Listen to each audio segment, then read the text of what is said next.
Hi everyone, this is DK King of Swing.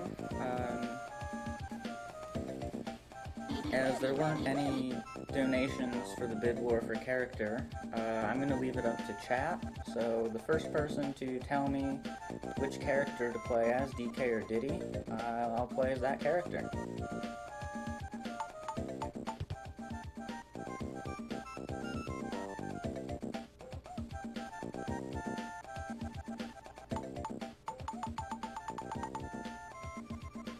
Countdown when ready? Alright. Someone want to give me a character first, or...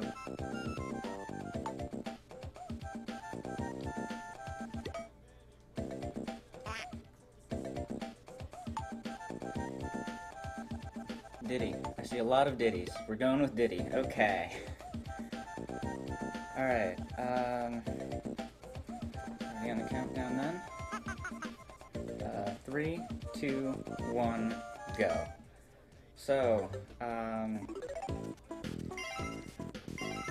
Diddy Kong in this game is actually sort of like the hard mode. You unlock Diddy after you beat the whole game with DK 100%. So the game expects you to already be really familiar with the game. So we skipped the tutorial, unfortunately. I would have had a lot more time to talk about just how the game works. So basically it's a lot about climbing pegs, as you can tell.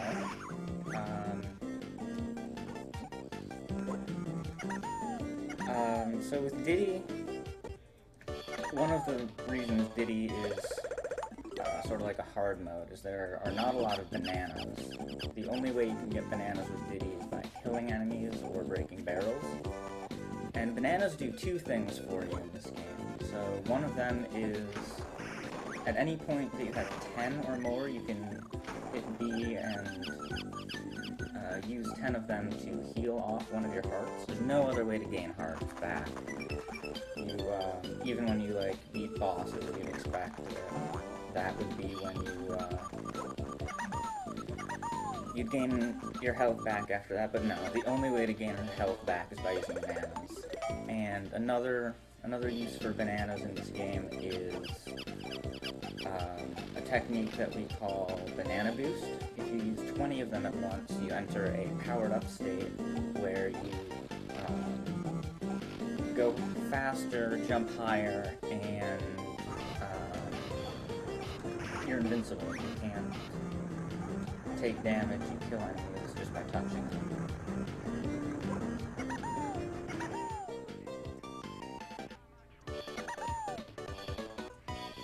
Cast already donated twice, only one went through.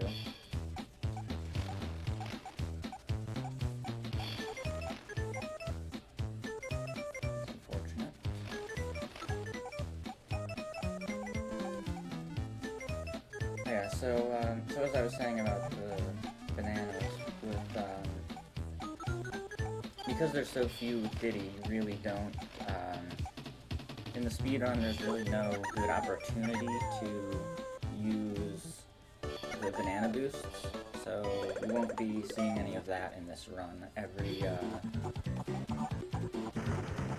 All the bananas I collect will be going towards safety hearts, basically.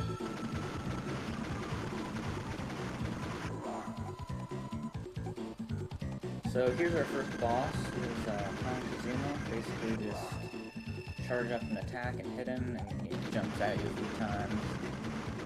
Oh no, you did donate towards the bongos and King of Swing. Oh, that's too bad, I would have loved to do that. Am I able to switch real quick? I sure am, but I don't have my webcam plugged in, so I wasn't expecting that. If you want me to set up the webcam for it, we can start the run over.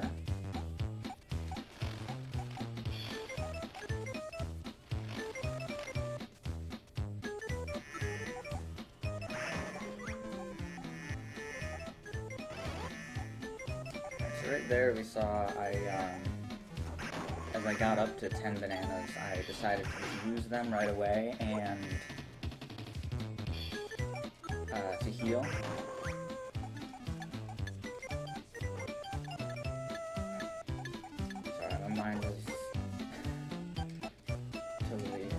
right now. I'm sorry about this commentary. Alright, I will be switching to bongos then. Sorry if you won't really be able to tell. So, the bongos, I have it mapped so that each of the bongos is the L and R button, and there's also a secondary button in each of the bongos for the A and B button, so I still can use bananas to heal even on the bongos. The only thing that you can't do with bongos that you can on a controller is to maneuver yourself in midair using the D-pad, so you can sort of adjust your momentum midair. And as you see, I'm sort of like grabbing with one hand while I'm in the air. That's the best I can do for adjusting my momentum midair. So it's impossible to do that while you're like on top of the pegboard.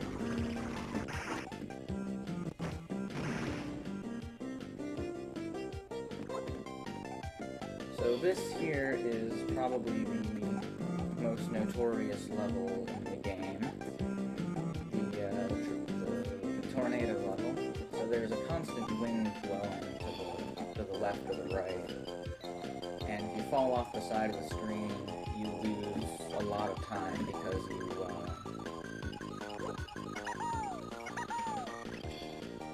you fly in the background and then you appear back on the right or the other side a lot lower. So one thing I really love about this game is how that was great. How well they introduce new concepts. So like these rocks here that you can throw, you can pick up and throw. They introduce these in such a risk-free environment, and then where you can like learn how they work and practice with them. And on the next screen, they give you some rocks to throw at enemies. Now, as a runner who's played this game hundreds of times, I know exactly how to get through all these levels without having to worry about that. But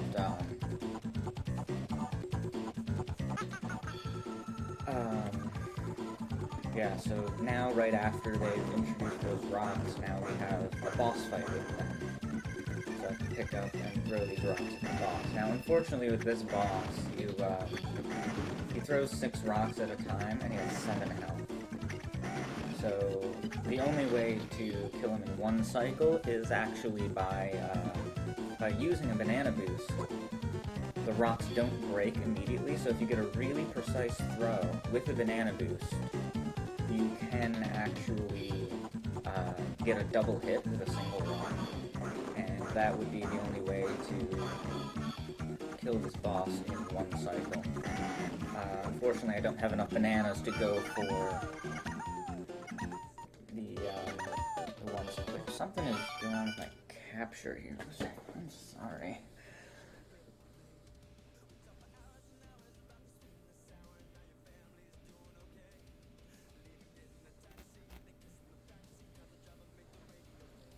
That looks a little better. Sorry about that. This game looks really hard. It definitely takes some getting used to, but I think the difficulty curve of this game is really, really really good. They do a great job of teaching you new concepts in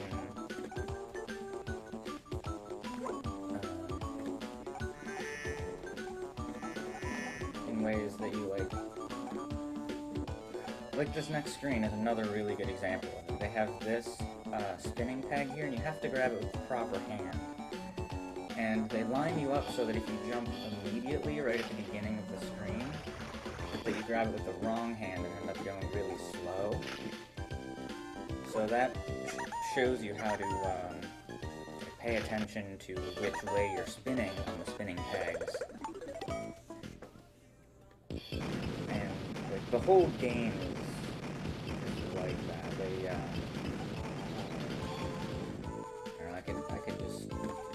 so on about how great the game design of this game is.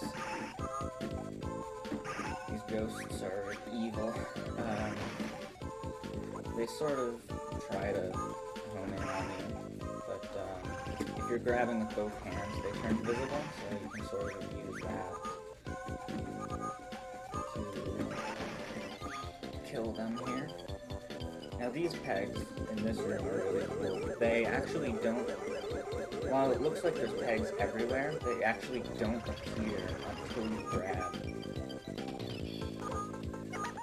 Once you grab a peg, the ones surrounding actually appear and disappear.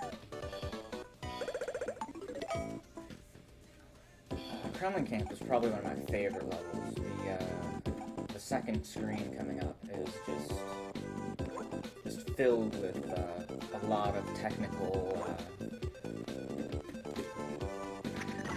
really precise tricks like that I'm screwing up, of course. But when done really well, the screen flows super well and looks really cool and it's just really fun to play. Of course, I mess everything up in the marathon run because why would it? Why would it be anything else? Yeah. So besides the lack of bananas, I never really went over the differences between DK and Diddy. So DK is, he's heavier, so you can't jump as high. So Diddy can actually do a lot of skips that DK can't, just due to the fact that he can jump farther. But the downside is Diddy is weaker, so his charge attack doesn't go quite as far. So those in addition to the lack of bananas are the main differences between DK and Diddy.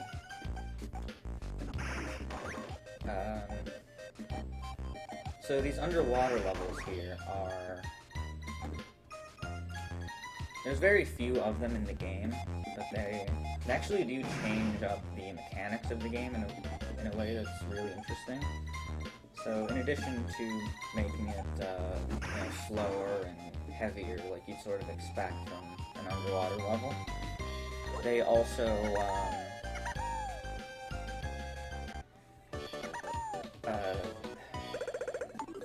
sorry, I can't think right now. If you're aimed vertically, your horizontal movement is next to nothing. So they really favor moving either straight up or straight sideways. And again, so now that we just had an underwater level, now we have a boss that is underwater. So what you're supposed to do with this boss is actually charge up an attack and hit him.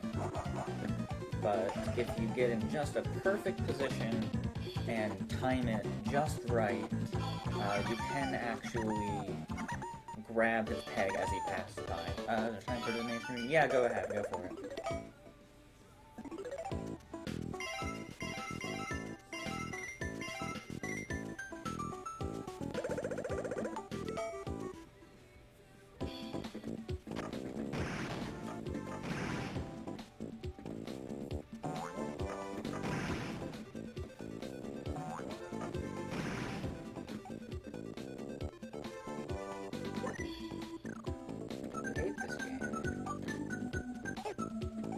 Here then. This game is great. If you haven't played this game, you should give it a try. It's really fun.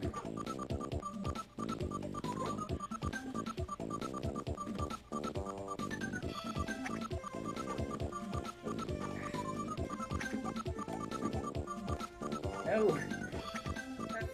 Oh man.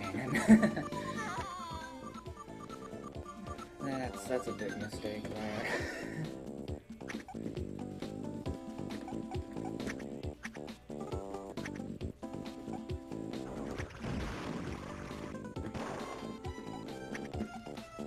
So this screen here is introducing bombs, which are similar to the rocks. They don't have a hitbox until they blow up, though. So you can't slam it into enemies to kill them.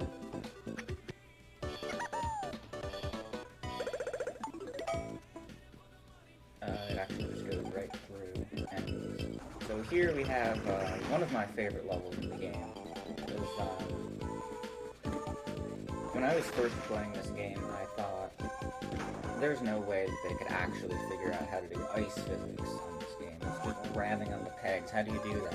Well, it turns out they found a way. So, with these ice pegboards, when you grab them, you actually keep some of your momentum, even when you're holding on to them. It's, again, in the speedrun, the idea is to grab and release as quick as possible, so you sort of minimize that effect of it in the speedrun, but it's still such a cool concept.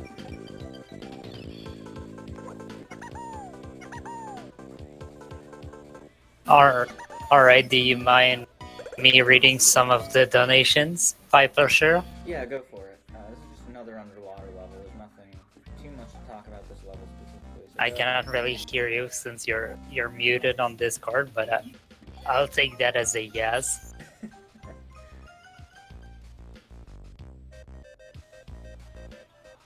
Alright, there are 4 donations. There's the first one by CMM1215, who donated $10 saying, "I goof, so here's another 10 for Bungos and BK King of Swing." Thanks, CMM. After that, there's $20 from Astero Slade, who said, "For King of Swing on Bungos." After that, another 10 by CMM1215. "Hey Pi, CMM here. Wanted to wish you luck for King of Swing and DK Jungle Beat. This goes to you playing King of Swing with Bungos." And then lastly, Astero Slade donated $5 saying, "For Bungos during the credits of Donkey Kong Jungle Beats." Thanks so much, guys. Man, very generous of you. Alright, on to with the normal commentary.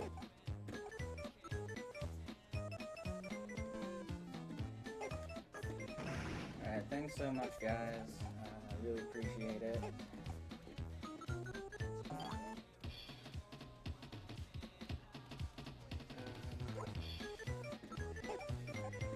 Where was I? Terry. So yeah, these tires can really mess you up if they hit you. They bounce you away, and it can be really tough to recover if you're not expecting it like that.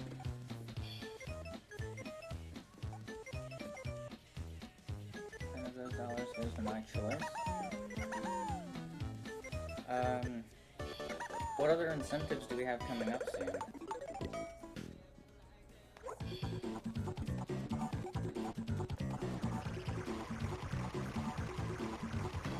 Alright, so this boss is Sassy Squatch, and so the way you kill this boss is by tossing bombs into his mouth. Now there's a specific timing for him.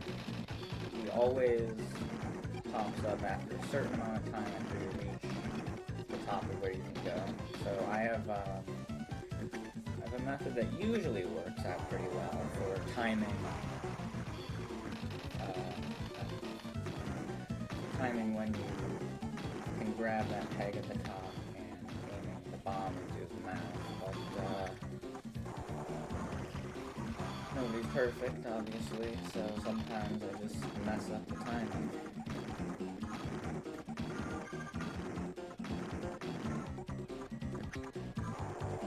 But yeah, 5 bombs into his mouth, and let's this boss down.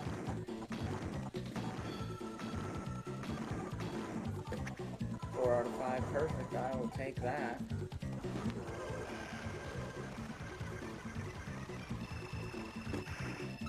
And now we're moving on to the final world, which is invading K. Rool's airship, the K Cruiser 3. This level here with DK is usually just filled with bananas, but you can usually get at least like 20 or 30 bananas just on this level alone. But again with Diddy, there's no bananas outside of killing enemies, so you can't take advantage of that here. Oh crap, I'm going to reset this level because I don't want to deal with that. So when you reset a level, it's as if you never played it. So any bananas you gained, any bananas you lost, any health you lost, all gets reset. So I just, because I lost so much health there, I chose to just reset that level and try again, basically.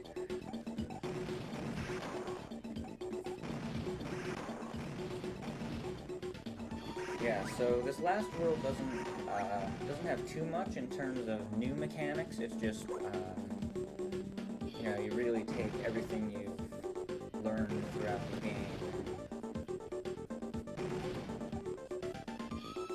They really push you to the challenging level design more than anything else. Hey Starvid, thanks for the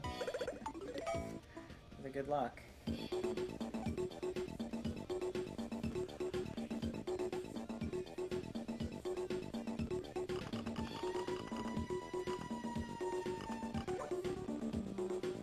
So, coming up on the next level here, I don't know what to say about this level, but coming up on the next level is, the first room of it is supposed to be, you break a question mark barrel, and then another one appears somewhere else in the room, and it's just a big, huge room, so it's basically just a hide and seek sort of thing. You're going all over the level, back and forth. But with Diddy, there's actually a very easy way to just skip it by doing a damage boost in the right place. So we'll see that coming up real shortly here.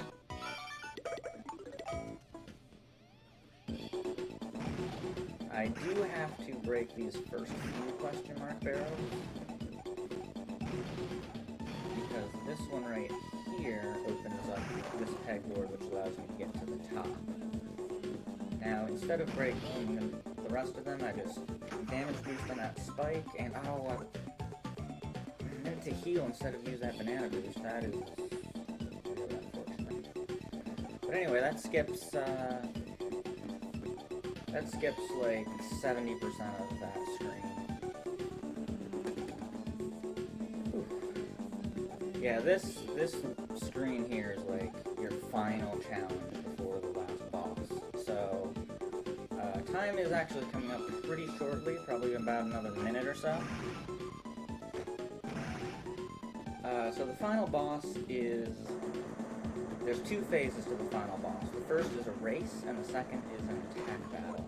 So in the race, you race against K. Rool, and he plays frame perfectly. However, K. Rool's physics, just like Diddy's physics make him lighter, K. Rool's physics make him a lot heavier.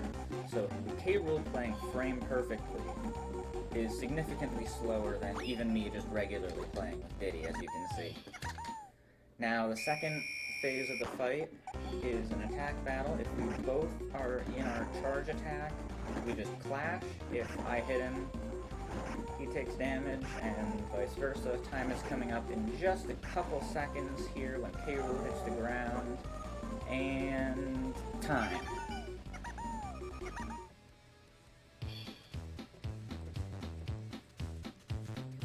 So that was DK King of Swing. I hope everyone enjoyed that.